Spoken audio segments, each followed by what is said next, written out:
Naasón, Your Honor, was he benevolent when he was committing these unspeakable acts against his victims? Were they able to cut a deal with Naasón and the church to be able to shorten their tortures? Could they negotiate to suffer less of his abuse? This man will be sentenced for a couple of years, but the Jane Does have been sentenced to a lifetime of trauma. And I want to emphasize here that they are still trying to intimidate us. Who? These people who are present here. This man who you heard from the video that Jane Doe 4 played earlier in the day is sitting right there. And they are not only his supporters for Naasón, but also they are like henchmen. Because they hold power within the church, and they think they can do whatever they want to do, and tell the church whatever the lie they come up with to protect this man. Your Honor, today, when you leave and go home, when the attorneys leave to their home, when everyone leaves and goes home to their loved ones, I remain with my wife, Jane Doe 4. I get to see how she crumbles because of what she lived through, and I'm there picking up the pieces. I'm always trying to comfort her when she gets her panic attacks and anxiety attacks. I hold her hand, but it's never enough. She suffers insomnia. Even when she does sleep, I console her after her nightmares. I see her grieve who she was before she suffered abuse, and I see her struggle daily as she tried to live a normal life. Naasón's abuse didn't stop when he was arrested. My wife will continue to be tortured her whole life by Naasón with transgressions he committed against her. Your Honor, did you know that the Jane Does here, they're trying to seek for psychological therapy, and they have been rejected by many therapists because the therapists say this case is very complex. They don't feel qualified enough to deal with this. They're unable to help them. For years, Naasón has preached hate against those who live la luz del mundo and those who have spoken up about their abuse. So the fear of our lives is reasonable because his church members will do anything for him. We know that his influence and his church members are capable of doing harm to us. And today, I want to be able to hold Naasón and La Luz del Mundo responsible if any harm comes to any of the Jane Does, to their families, or even our families who have disowned us and are still parishioners of the church. Your Honor, I come from a country that doesn't believe in justice. That government officials are easily bought, and that turn a blind eye to abuse. So when the Jane Does came forward to find justice in the United States, I had hope. I had hope for the first time. I thought to myself, who better than the United States to have such an evil powerful men be held accountable and face justice.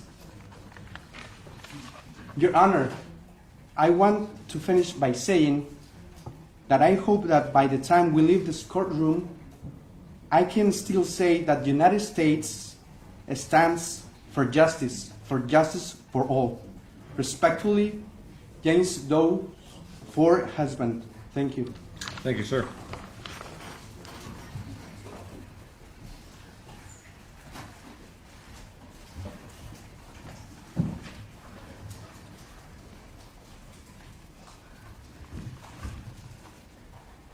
Good afternoon, Your Honor. I am Jane 5. I stand here today before you and all these people and Naasón Joaquín to tell my experience. 7 years. It has been 7 years since my abuse at the hands of Naasón and La Luz del Mundo and its highest members first began. Perhaps it would be more appropriate to say it has been 28 years since the abuse first started. Since I was groomed from the moment I was born into this church. And it destroys me knowing that I will not have my day in court so that I could tell the world my story. But I would like to speak at least a part of that truth right now in this room with my rapist.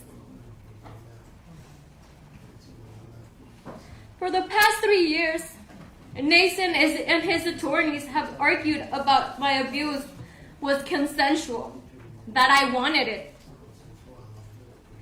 that I was an adult and nobody forced me to do anything, that just because no one put a gun to my head, I was afraid to say no. They try to bully us into submission. He and his lawyers continued their emotional abuse with Naasón's physical abuse left off. This is the farthest thing from the truth, Your Honor. And this is what I need you, Your Honor, Naasón and his lawyers, this court and the entire world to understand.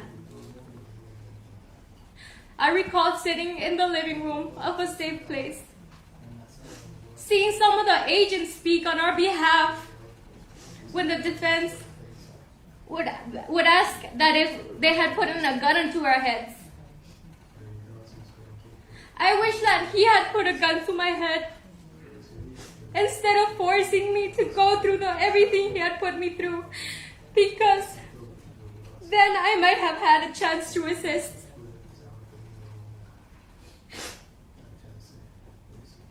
Maybe then I could have fought and said no. I was never ever allowed to say no.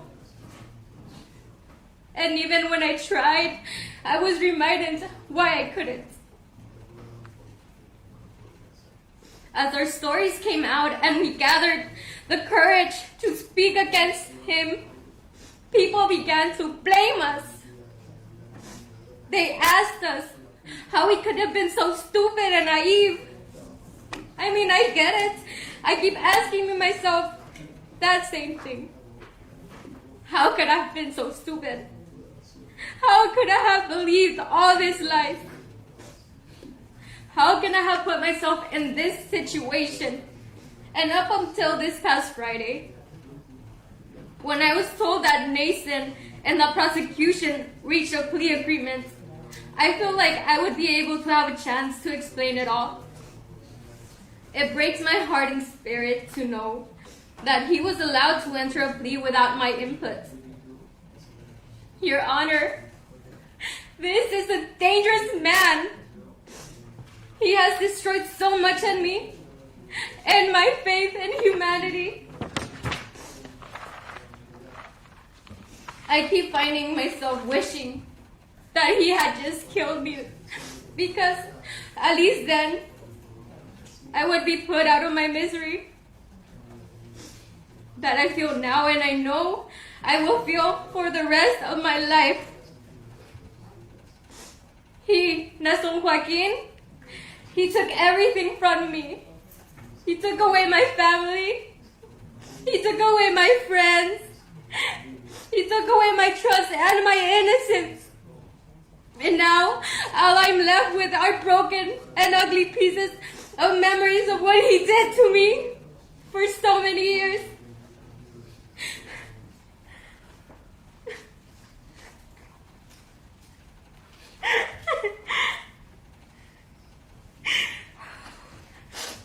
Since the moment I was born, I was a servant to the church. This is what the church requires.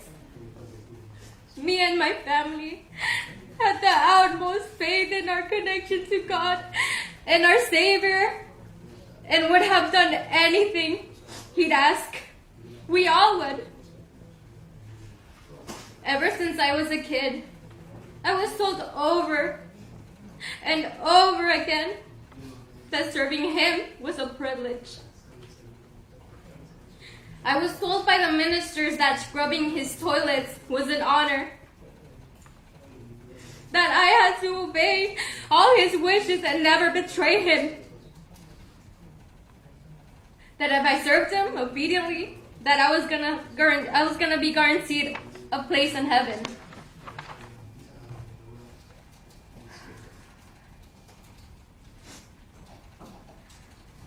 People hear that La Luz del Mundo is a Christian church, and they think of the stereotypical Christian church, but assume that maybe it was a bit more evangelical.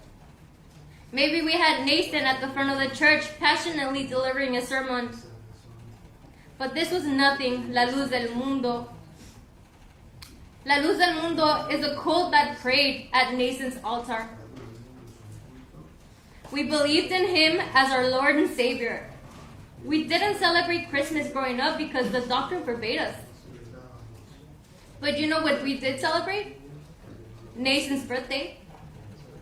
After all, he was Jesus on earth, the real Jesus, here to save us all. Every single church member had pictures of Nathan's in their walls. I know my family did, a big, big picture. We grew up singing songs about Nathan and his father, praising Him as our Savior that takes care of our body, forgives our sins, and heals our mind and soul.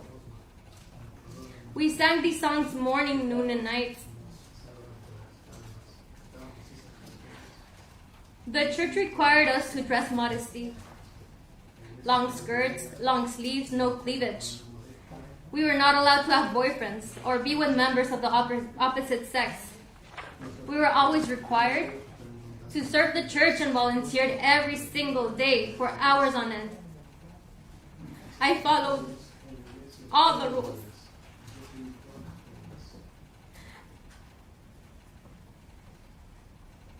I didn't make friends outside the church because we were told not to. I was obedient. I was faithful. And He knew this. He knew that this made me the perfect prey. He knew how much I believed, how pure my heart was, and He took advantage of that in every single way. Nathan's abuse began slowly. I was 21 years old, but naive to the world. My life revolved around the church. I was a virgin. I had never had a boyfriend and had never so much as kissed a guy before. It was forbidden.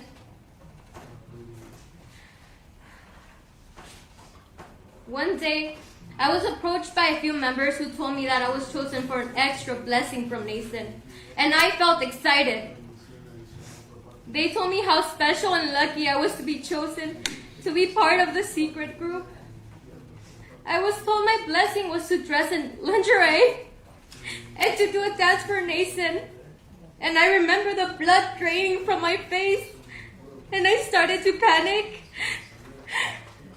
When the girls saw me hesitate, they reminded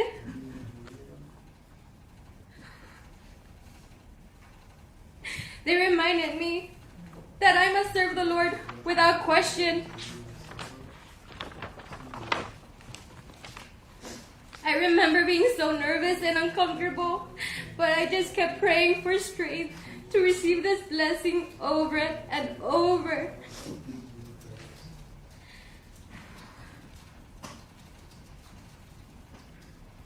Soon after that night, things began to quickly escalate. I'll never forget one of the next conversations. I was told that I had to again been chosen for a special blessing. But this time, it was even more wonderful. That Naasón had chosen me for the ultimate blessing. In the church, we are required to always give gifts and donations to him. That day, my groomers took me to a special room and asked me what was the most precious and valuable thing I had to offer him. I remember being so confused, wondering what I could possibly own that the apostle hadn't. This man is filthy rich. He has everything. Then they told me that I was selected by God to give him the gift of my purity and innocence, my virginity. I just remember being in complete and utter shock. They kept telling me how lucky I was and how many other members would die to be in my shoes. They asked me to go say a quick prayer for the blessing I was about to receive. And I just ran to the bathroom and I started bawling. I started crying in the restroom. And I remember that day I had makeup, a little bit of makeup on. And one of the groomers told me to get up quickly because I was going to ruin my makeup. That this blessing had come already.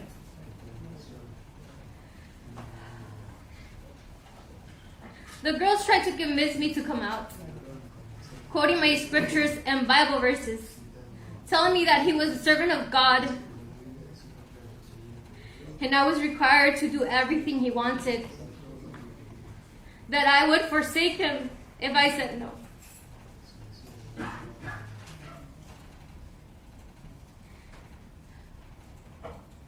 I remember not understanding why I was having such a negative reaction to something that should have been the ultimate blessing.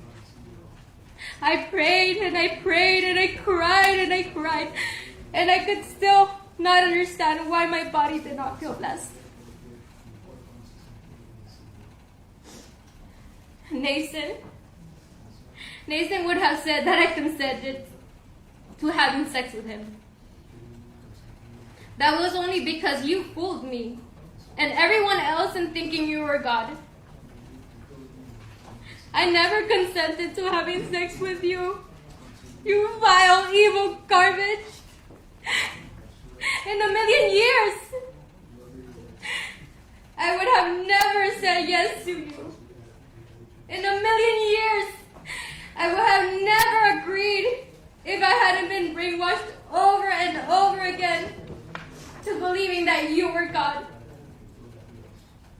If I didn't have the fear of religious and spiritual damnation, if I refused to submit to you, I believed you when you said that having sex with you wouldn't quote unquote count because you were God, and that I was still going to be a virgin for my husband.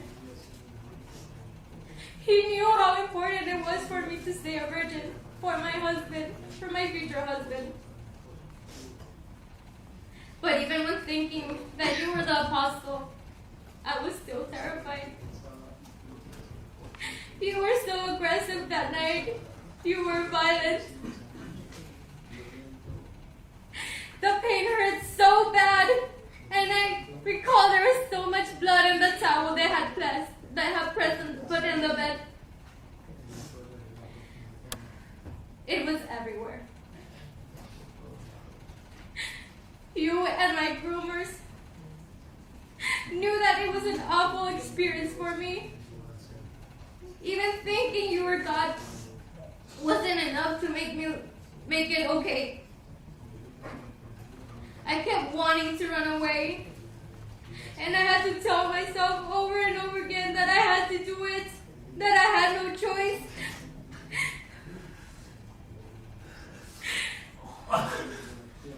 This was what the apostle I wanted, and as his servant, I was obligated to do it. I kept telling myself that this was a blessing and I needed to do it grateful. But it was all too much. Do you remember how much I cried? Do you remember the look on my face when my tears rolled down my cheeks? Because I will forever remember yours.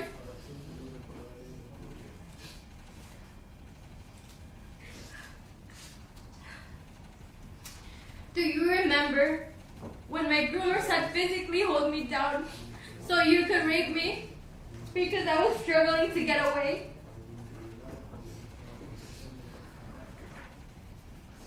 You made two people literally hold me down as I was being raped and stole my virginity.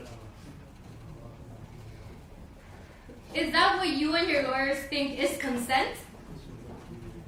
That night, not only did you break me emotionally, you broke me physically too. Since that night of my first rape,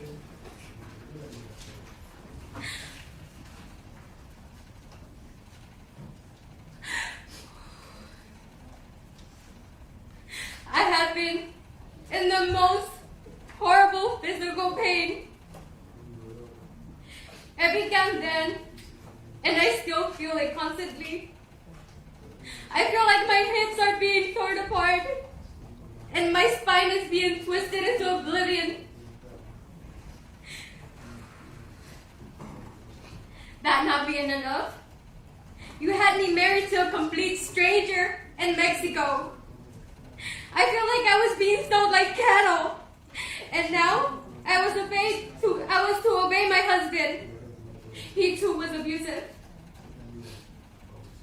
It's been 7 years, and the pain is still there. I can't work anymore because of it. I was in a wheelchair for so much of my 20s because I literally couldn't walk. I can't play with my little daughter the way I've always dreamt I would have been able to because of it. I have been to so many doctors because of it, and no one can help me. It all started that night because of what you did to me. Because you're right, I wanted it. Every time you raped me, you and the church members that assisted, you told me to pray. I was made to pray before and after you raped me, in gratitude for the blessing you gave me. All those days when the suffering was too much, you had your groomers quoting me scriptures and the Bible verses to get me to stay.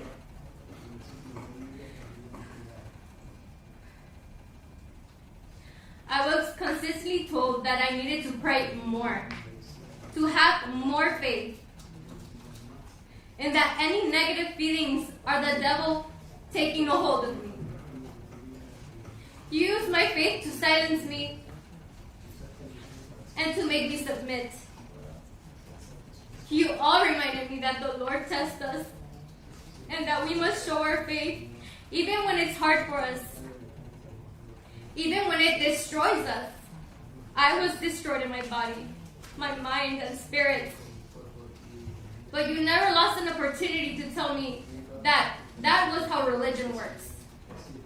Abraham was willing to sacrifice his own son for the Lord, and I had to sacrifice myself.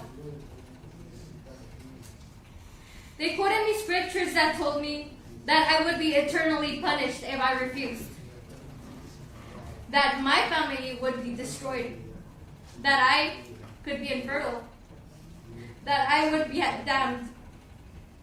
I was reminded that Jesus had his concubines, Martha and Mary. and that God here on earth, you were entitled to the same. I believed it all. I was terrified of what could happen if I ever said no to you because of what you raised us all to believe. And because of that, I never did. I was told that I was never allowed to tell a single soul. I was even forbidden from talking to other victims or to my parents because you said that this would go against God. And that I would be responsible for damnation of anyone's soul if I told the secrets too.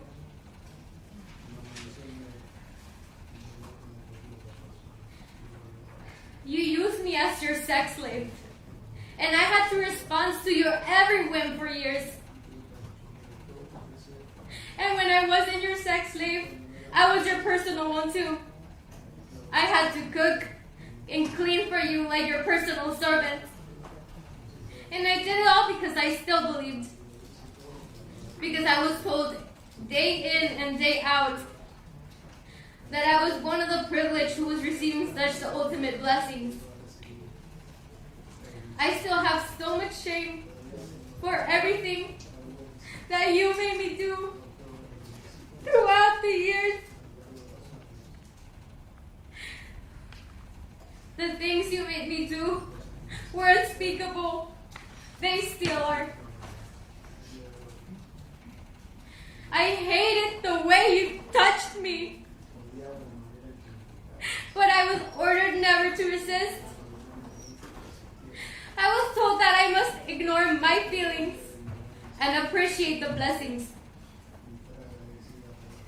It was the price to pay. And that the more blessings I was given, the more that was going to be demanded of me.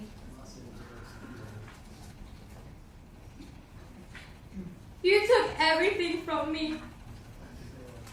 Absolutely everything. I can no longer have intimate relationships. I don't trust in others, and I certainly do not trust in myself. Everything scares me. The trauma of ever dreaming of getting married ever again, like I once dreamed when I was young, was shattered. Accompanied with all my loved ones, my mom, dad, and siblings, flooding the temple with flowers, pulling in on a bridal carousel, and having my father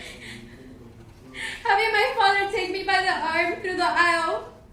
But I didn't have that. Even that he took away from me.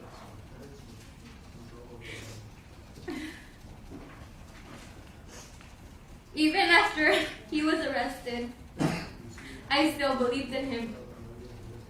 I still protected him.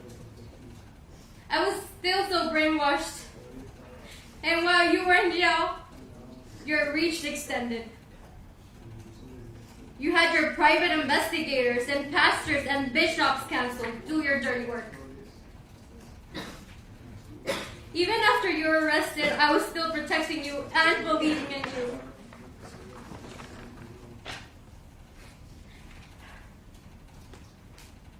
When you found out that there was a chance that I might speak out against you, you had your men, your loyal church officials kidnapped me in Mexico and kept me under armed guard 24/7. For months, I was living in constant fear of being murdered. I knew that, like me, all the LLT members would do anything to protect him, even if it meant killing me.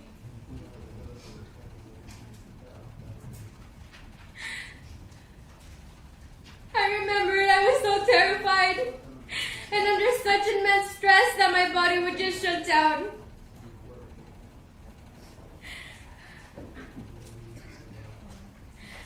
I mean, the anxiety and stress, it was so big that I was even having heavy rectal bleeding. Everything hurted. The fear was so overwhelming. I was terrified. I thought I would be murdered at any moment. Some of his ministers made me sign papers and documents under duress. Some that are right here, right now.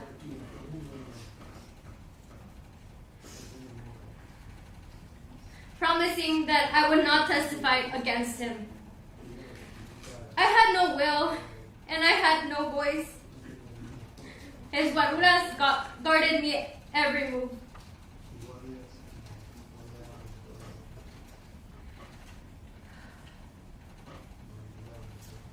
I reached out to the U.S. Embassy the first chance I got and asked for help. And they worked with the FBI to rescue me and my daughter.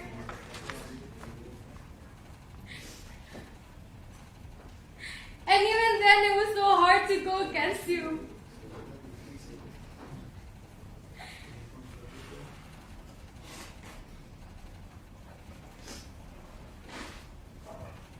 Your power extended so deep in Jalisco that even the FBI struggled to rescue me. And I was only lucky enough to be rescued by the FBI because I am a U.S. citizen. And I can't even imagine what would have happened if I wasn't. Your Honor, I had to jump a wall with my baby of 1-year-old to escape from their claws. Even safely entering the vehicle used for my escape. I recall one thought popping in my head, wondering if anyone from that operation was a mole, fearing for my life. But I would rather die trying than to stay there another single day.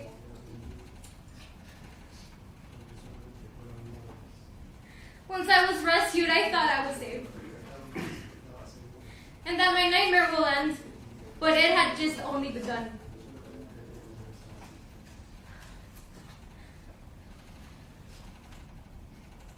The church began the smear campaign, telling everyone that me and the other Jane Does were taken by the devil, and that we would put forth to the test of their faith. That they had to prove their commitment to Naasón and the church and resist the temptation to listen to our evil words, and that they were destined to corrupt them.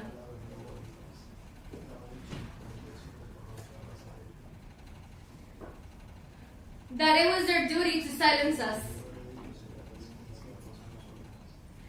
Your church, under your command, kept telling everyone that you were innocent, and that me and the Jane Does were being forced by the Attorney General to lie. That there was no real evidence. We were shunned and attacked. We received death threats. Then our family began to receive them too.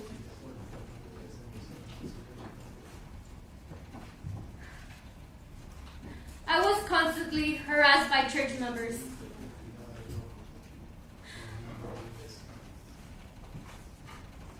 I read the most awful things you can imagine about myself, my family, my friends. Everyone distanced themselves from me. They were obligated to by the church in order to save their own souls. And at the same time, him and the lawyers started telling everyone that we were whores and that we consented to it, that we wanted it, that all those awful things that he made us to do to please him and satisfy him were proof that we were sluts and we were asking for it. His attorneys used our trauma against us.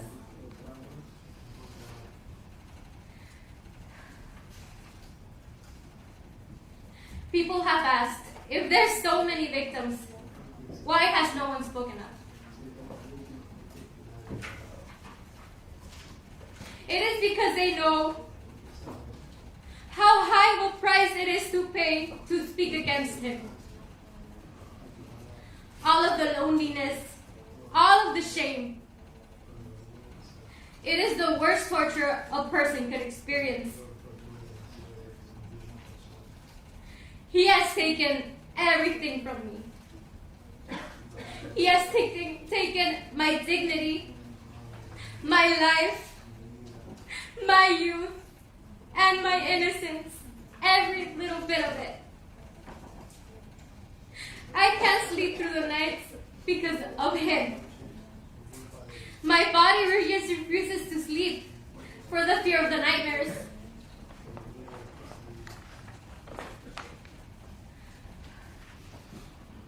I have no doubt, Your Honor, that my physical pain is in so small part also just manifestation of this trauma. My legs constantly go numb.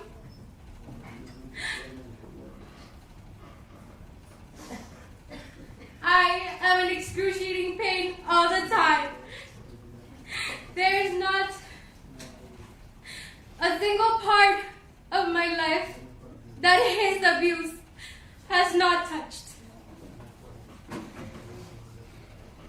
I have tried to get therapy, but even my therapists have told me they are not qualified to deal with traumas and abuse as complex as mine. Can you imagine how that feels? How hopeless it makes a person. That the things you made me suffer through are so horrible that trained professionals, they can't handle it and they can't help me deal with it.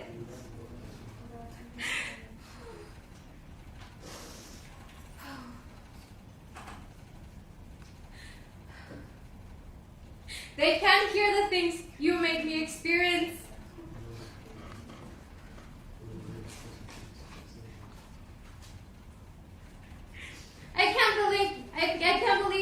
I can't begin to tell you how many times I have thought of killing myself to end my suffering, to end the memories you have created.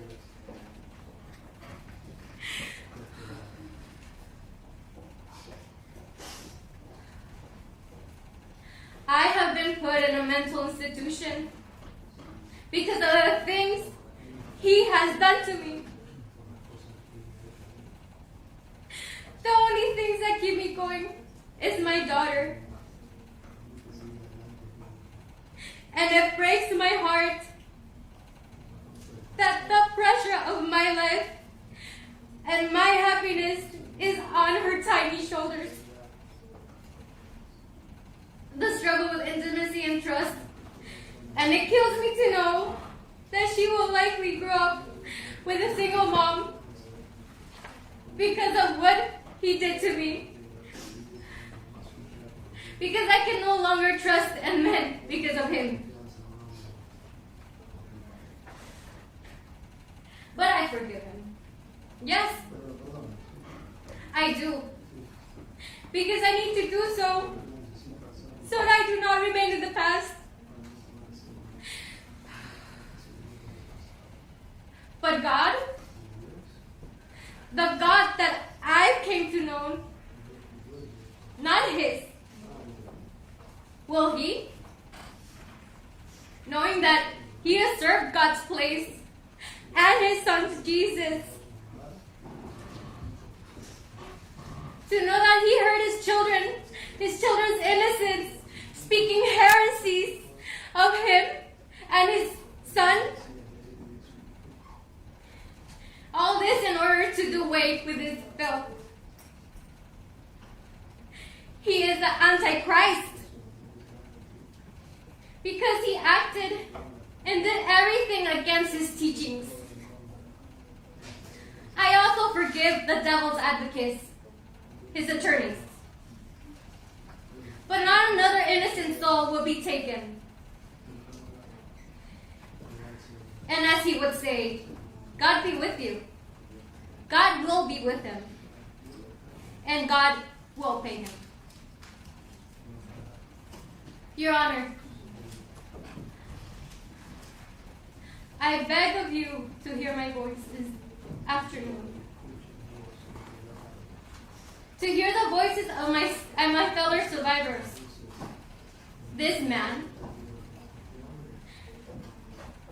this religion, this church is dangerous beyond imagination. It has destroyed lives and will continue to do so. It was here on Friday when Naasón entered the plea deal, where he sat in front of you and took an oath that he would be honest and truthful. I know the truth of what happened. And this hurts me in ways I can never truly explain. That he is not being held accountable for so much of the evil he has committed. But he did at least say he was guilty of some of the charges, even if he was silent of the others. But Your Honor, that very same day, his church sent out multiple releases denying his guilt, maintaining his innocence,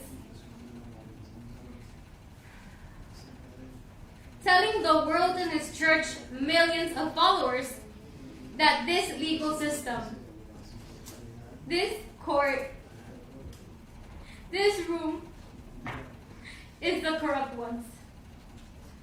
Not Naasón. That he is a martyr and that he was framed. There is absolutely no remorse in his actions. There is no accountability. There is no acknowledgement. I know that it must be difficult to understand this world when it seems so foreign to you. But I was born in this church. I was raised in this church. I lost everything to this man. This church and these members, they are using the plea, one that every single Jane Doe was so passionately against because we too knew how unjust it was and how little it held them responsible to prove his and his church innocence. The prosecutor told us the main reason they took the plea was because they messed up. They didn't provide evidence that they were supposed to. We wanted the evidence shown. Why are we paying for the mistakes of the lawyers we didn't even pick? That never even bothered to hear our stories that we're speaking today, this day. How is that legal in this country? The home of the free? And because of their mistakes, and in spite of them having violated our rights that are in the California Constitution, we pay the price.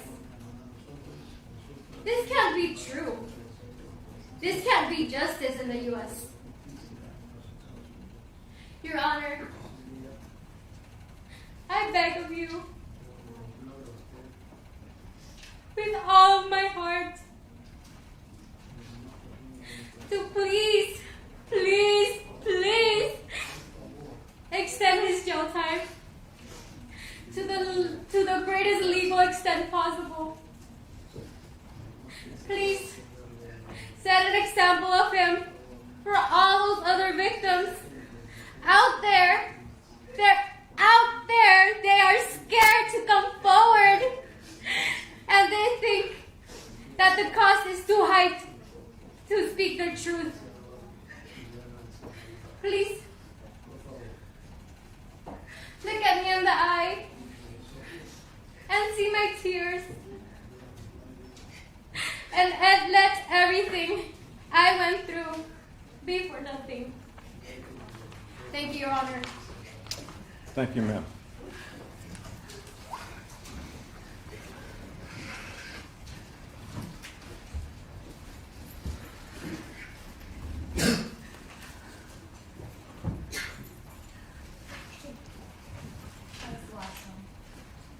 Ms. Visco, is there anything else?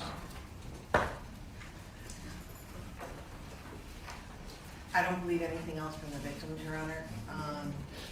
The one last thing that people would ask for is a restitution date that we agreed upon with counsel.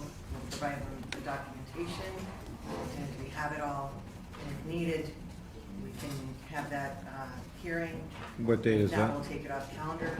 We talked about August 18th, if that's acceptable to the court. Does that agree with us? It is, Your Honor. That's us? Yes. Your client does have a right to be present. Does he wish to? He waived his right, Your Honor. Is that correct, sir? You waive your right to be present at a restitution hearing? Yes. Thank you.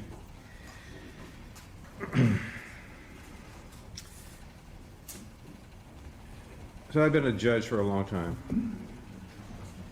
I'm in my 38th year. And I've never ceased to be amazed at what some people do in the name of religion. And how lives are ruined in the guise of serving a supreme being. As to the Jane Does, at this point, I apologize, my hands are tied.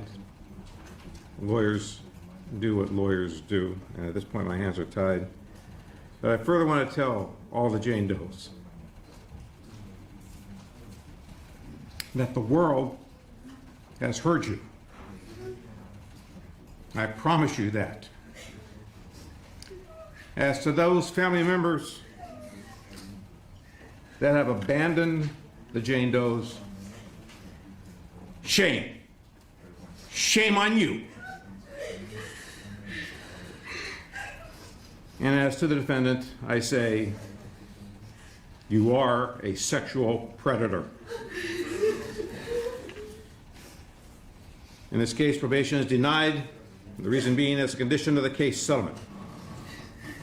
As to count 7, a violation of Penal Section 287, Subdivision C, Subdivision 2, Subdivision C, defendant sentenced to state prison for the midterm of 8 years, the reason being as a condition of the case settlement.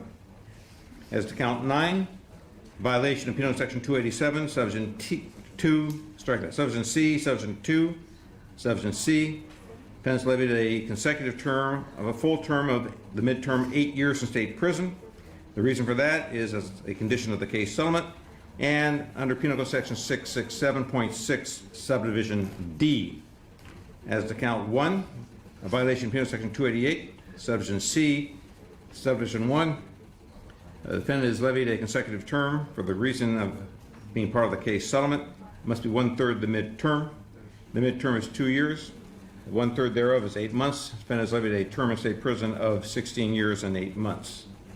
Pursuant to Penal Section 1202.4, Subdivision B, the defendant is levied a $300 restitution fine. Pursuant to Penal Section 1202.45, the defendant is levied a $300 probation revocation fine, which is suspended. A $120 security fee, which is $40 per count. A $90 criminal court assessment, which is $30 per count. He has submitted a tissue sample pursuant to Penal Section 296. Pursuant to Penal Section 1202.4, Subdivision F, defendant is to pay restitution as to be determined at a hearing August 18, 2022, 8:30 a.m. in this department. Defendant is not ordered to appear, as he has waived his right. He's given the following credits of 1,102 actual days, 165 days conduct credits, and that is pursuant to Penal Section 2933.1. We are done. Your Honor, did you institute the lifetime sexual registration? That's been done by the parole board. Thank you. Thank Your you. Honor, as to the remaining counts. People's motion? Dismiss, Your Honor. That is granted. Thank you, Your Honor. Thank you. Thank you, Your Honor.